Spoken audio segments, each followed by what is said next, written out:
안녕하세요. 신바람 국어교실의 신바람입니다. 자, 오늘 배울 교재는 꿈틀 문학비책 제5단원의 32번째 소단원 김동희의 무녀도를 배우는 시간을 갖도록 하겠습니다. 단편소설이며 액자소설인 무녀도. 자, 우리 교재 220쪽이고요. 오늘도 열심히 공부해 주시길 부탁드리면서 바로 수업을 시작하도록 하겠습니다. 먼저 전체 줄거리부터 보도록 하겠습니다. 나의 할아버지가 살아계실 때 나의 집에 들렀던 벙어리 소녀와 그녀의 아버지가 남기고 간 무녀도에는 다음과 같은 내력이 있다. 이게 바깥의 이야기죠. 겉이야기고요. 외부 이야기. 자, 내부 이야기는 이렇습니다. 경주 읍에서 떨어진 한 마을의 낡은 집에는 무녀는 무당을 말하는 겁니다. 모하, 그녀의 귀머거리 딸 낭이가 살고 있다. 낭의 아버지는 동해변 어느 길목에서 해물가게를 하면서 봄, 가을에만 낭이를 보기 위해 들르며 모아의 또 다른 아들인 우기는 집을 나간 상태이다. 어느 날 소식이 없던 우기가 돌아오고 예수교에 귀의한 우기와 모아 사이에 종교적 갈등이 시작된다. 점점 심해지던 갈등은 결국 모아가 성경을 불태우고 이를 저지하던 우기가 모아의 칼에 찔려 죽는 것으로 끝이 난다. 그 뒤 마을에는 예배당에 들어서고 모아는 마지막 구판을 벌이다가 스스로 물속으로 사라진다. 자살하는 거죠. 본문에 수록된 부분은 우기와 모아의 갈등이 시작되는 부분이다.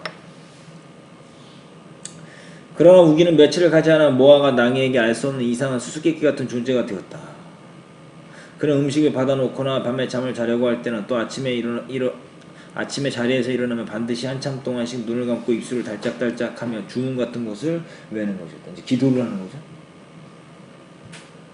그는 기억을 묶어보시고요. 주문을 외는 것이었다.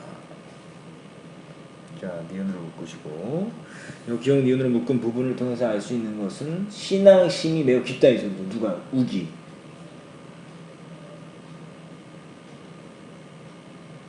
신앙심이 깊은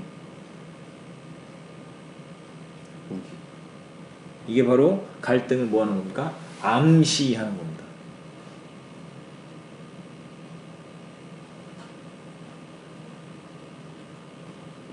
엄마가 무당인데 무당 앞에서 기도를 하니까 갈등이 암시되겠죠. 그러고는 틈틈이 품속에서 조그만 착한 것을 꺼내어 읽곤 하던 것이었다. 성경책이죠.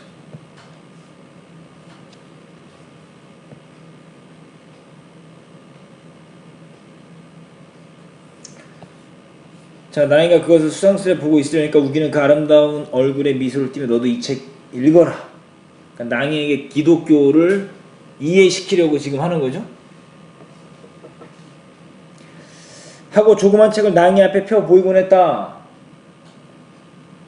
낭이는 지금까지 신청전이란 책을 여러 차례 두고 읽어서 궁금증을 간신히 읽을 수 있었으므로 우기가 내놓은 조그만 책을 들여다보니 맨 처음 껍데기 큰 글자로 신약전서란 넉자가 똑똑히 쓰여 있었다. 자, 심청전, 신약전서, 대조적이죠? 뭐가 대조적이냐? 심청전은 전통적인 것이고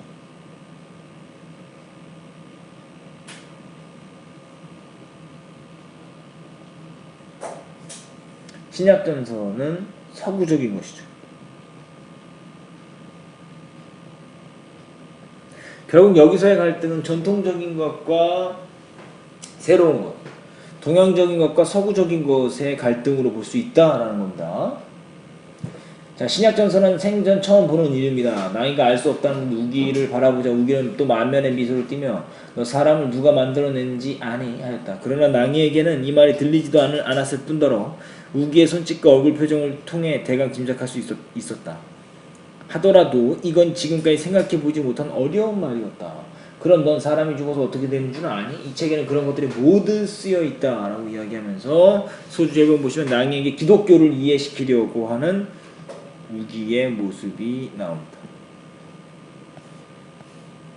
이런 우기의 하나님은 며칠 지나지 않아 곧 모아의 의혹과 반발을 불러일으켰다.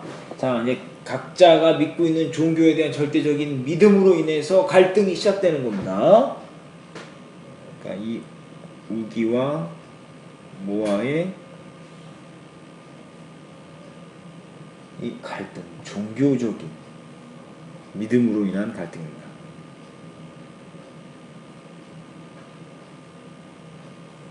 우기가 온 지 사흘째 되던 날 아침밥을 받아놓고 그가 기도를 드리려니까 뭐하는 너 불도에도 그런 법이 있나? 여기서 말하는 불도는 뭡니까? 이제 부처를 말하는 거죠. 뭐하는 우기가 그동안 절간에 가있다 온 줄만 믿고 있으므로 그가 하는 짓은 모두 불도에 관한 일인 줄로만 생각하는 모양이었다. 아니 오만이 난 불도가 아닌데다. 불도가 아니면 그럼 무슨 도가 있어. 오만이 전 절간에서 불도가 보기 싫어 달아났을 때 쎄다. 불도가 싫다니. 불도야 큰 도지. 그럼 넌 신선도야? 신선도는 뭘 말하는 거야? 선교를 말하는 거야. 선교. 아니 오만이 난 예수도 올시다. 예수도? 북선 지방에선 예수교라고 합대다. 난 새로 난 교지요. 그럼 너 동학당이로군. 지금 동학당? 지금 뭐예요? 기독교하고 천도교를 혼동하는 거죠.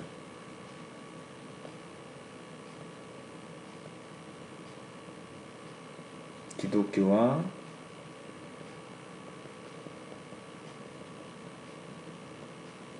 천도교를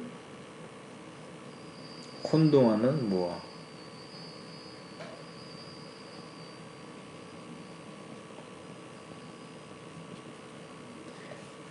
아니요 오만이 난 동합당이 아닙니다. 나는 예수교이시다. 그래 예수돈가 하는 데서는 밥 먹을 때 눈을 감고 주문을 왜나. 오만이 그건 주문이 아닙니다. 하나님 앞에 기도를 드리는 것입니다. 하나님 앞에 뭐하는 눈을 둥그렇게 떴다. 내 하나님께서 우리 사람을 내셨으니까요. 야 너 잡기가 들렸구나 라고 이야기하면서 지금 뭐하는 거예요? 반감이 드러나고 있죠. 이것은 뭡니까? 우기와의 갈등이 심화될 것을 암시하는 겁니다. 모아의 기독교에 대한 반감이 드러난다. 모아 얼굴은 순간 퍼렇게 질렸다. 표정을 통해서 얼마나 큰 반감이 있는지를 이야기하고 있죠. 그러고는 더 묻지 않았다. 아들의 종교를 알고 매우 놀라는 모아. 자 이렇게 해서요. 우리 교재에 있는 부분 다 배웠는데 작품 개관을 통해서 정리 한번 해보도록 하지요. 자 갈래를 살펴보시죠. 단편소설이면서 액자소설이고 성격은 신비적, 무속적, 토속적이다. 시점은요. 1인칭 주인공 시점, 전지적 작가 시점. 배경은 개화기, 그리고 경주 부근의 한 마을이 공간적 배경이 됩니다. 주제는 무속신앙과 기독교 신앙의 갈등에 의한 인간의 비극적인 운명. 특징은 외부 이야기와 내부 이야기가 존재하는 액자식 구성이다. 전통적 세계관이 서구 문화에 의해 몰락해가는 과정을 통해 초월적이고 운명적인 세계관을 그리고 있다라고 말씀드릴 수가 있습니다. 자, 액자식 구성이다라고 했는데요. 자, 먼저 외부 이야기는 나가 집안 대대로 내려오는 그림이 무녀도에 얽힌 사연을 들려준다. 내부 이야기 그림에 얽힌 사연, 주요 인물인 우카, 모아, 낭이가 등장한다라는 거죠. 자, 결말이 내와의 후일담으로 처리되어 있다는 것. 그리고 모아의 우기의 갈등의 근본 원인 중요하죠. 모아는 무당, 전통 문화의 상징. 우기는 기독교인 외래 문화를 상징한다는 거죠. 모아의 죽음의 의미는요. 표면적으로는 토착 종교가 기독교에 패배하는 것으로 볼 수 있지만 다른 한편으로는 죽음을 선택할 전통 문화의 몰락 위기에 대항하는 것으로도 볼 수 있다라고 말씀드릴 수 있습니다. 자, 등장인물의 성격, 토속적인 신앙에 충실한 무당이 바로 모아죠. 기독교의 아들 우기와 대립하다가 우기를 찌르고 자신도 물에 빠져 죽게 된다. 우기는 모아의 아들로서 절에 지내다가 도망쳐서 기독교인이 되어 돌아와 모아와 대립하게 된다. 낭이는 모아의 딸로 우기와 의분남매가 아니면 무녀도를 그린 장본인이다라는 걸 알 수가 있습니다. 자 이렇게 해서 오늘은 무녀도 다 배웠습니다. 배운 부분 오마이노트로 정리하시고요. 관련 문제 풀어보시는 것이 여러분의 과제입니다. 자 오늘도 열심히 공부해 주셔서 감사합니다. 그럼 다음 시간에 다시 만나요. 소년이여 야망을 가져라.